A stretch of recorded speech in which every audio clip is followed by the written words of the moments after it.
At the same time, we're starting to see some Democratic officials finally begin to speak out. First and foremost is Governor Andy Beshear of Kentucky. Obviously, he's a blue state governor, red state, one of the most popular Democrats in the entire country. What did he have to say?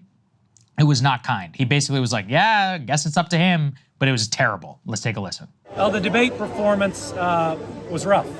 It was a very bad night for the president. But he is still the candidate. Only he can make decisions about his future candidacy. And so as long as he continues to be in the race, I support him. And so is there any thought that you might jump in? Is there any thoughts that you might slide into that slot if would you if you had to? Only the president can determine his future as a candidate. He is the candidate, and as long as he is, I'm supporting him. Well, I think people want to make sure that this is a campaign that's ready to go and win, that the president and his team are being candid with us about his condition, that this was a real anomaly. So that's a very important clip. The first part, Governor Andy Beshear. The second part there that we showed you was Sheldon Whitehouse. Now, what arguably even more important, because Sheldon Whitehouse is the Democratic senator from Rhode Island, longtime Democrat. This is a standard guy. These people don't speak out against the White House hardly ever. But for him to basically go after the White House and almost accuse them of a cover-up and question Biden's performance, very significant. I also think Governor Andy Beshear there breaking from the White House and really being the first major blue governor to acknowledge how disastrous that debate was for Joe Biden is a major event. There's also been some major breaking news that actually just happened. I'll go ahead and just bring it to all of you. This is from Jake Tapper. He says that Democratic governors actually held a call yesterday afternoon. Just the governors, no staff, no White House. On the call, Democratic governors expressed concern about what's going on with the president. They know that if they come forward publicly with concern, they will cause Biden to dig in. They are also shocked that Biden has not contacted any of them. There was a discussion about wanting to have a call with the campaign or the White House, some discussion about having Vice President Harris come and address their concerns, strong sentiment they need to hear directly from Joe Biden. Quote, they are trying to set up a meeting with the White House or via Zoom, but the White House knows of this request. They are not coming in with any specific message, but they feel the need to hear directly from President Biden. So you combine these two things. We've got blue state governor, he's speaking out publicly. He's like, yeah, it's up to him. Only he can make that decision. You only say that when you're like, look, this guy is screwed. Number two, you got the Sheldon Whitehouse. Again, totally normie Democratic senator. Let's go to the next part. And we have here, example, a tweet from Tim Ryan, former Senate candidate in Ohio, Democrat. He says, we have to rip the Band-Aid off. There's too much at stake.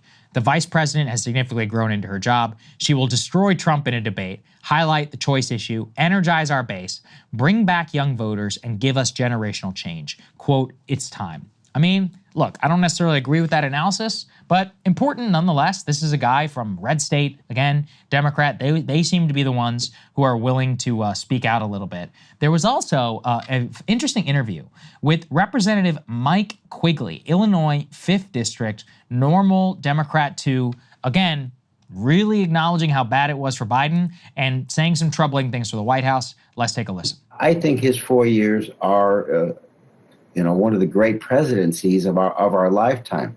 But I think he has to be honest with himself. This is a decision he's going to have to make.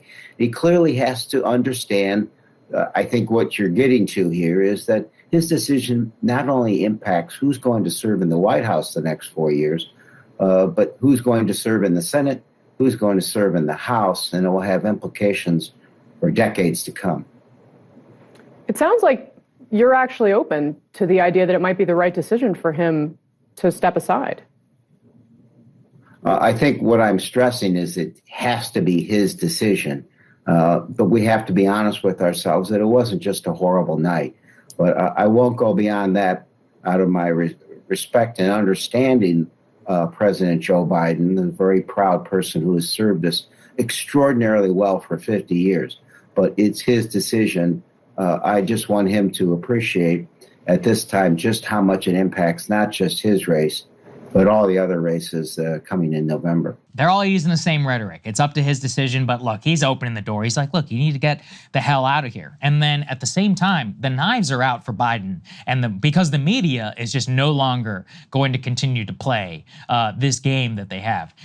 Carl Bernstein of Watergate fame comes out with a new report last night with more dementia-ridden episodes that he can tell us about that Biden has experienced behind the scenes. Let's take a listen to Carl Bernstein. These are people, several of them, who are very close to President Biden, who love him, have supported him, have been among them are some people who have raised a lot of money for him. And they are adamant that what we saw the other night, the Joe Biden we saw, is not a one-off, that there have been 15, 20 occasions in the last year and a half when the president has appeared somewhat as he did in that horror show that we witnessed. And what's so significant is the people that this is coming from, and also how many people around the president are aware of such incidents, including some reporters, incidentally, who have witnessed some of them. The people who were, working with him at Camp David, allegedly in this intensive debate prep, if there were concerns there about this, and I don't know if you have got any word about that, but how anybody involved in that debate prep, didn't anybody see something was amiss? The debate prep was supervised by Ron Klain, who has been with President Biden for many years. And people I've talked to have all been to Ron Klain in the last year to say, we have a problem. We have a problem such as we saw the other night, that there have been numerous instances where the president has lost his train of thought, can't pick it up again. There was a fundraiser at which he started at the podium, and then he became very stiff, according to the people there, as if it were almost a kind of rigor mortis. This was reportedly. It really needs to be explored, according to the people I'm talking to, and I think an awful lot of major Democrats believe this, including some who have made statements to the contrary. The insane part is that Carl Bernstein is basically the same age as Joe Biden. And look at him. He seems relatively fine, I guess. He's only 80 years old, spring chicken, compared to the 81-year-old Joe Biden. This is what we're dealing with. Look, this is obviously, it was obvious to everybody, given the public image and the public moments that Biden has had.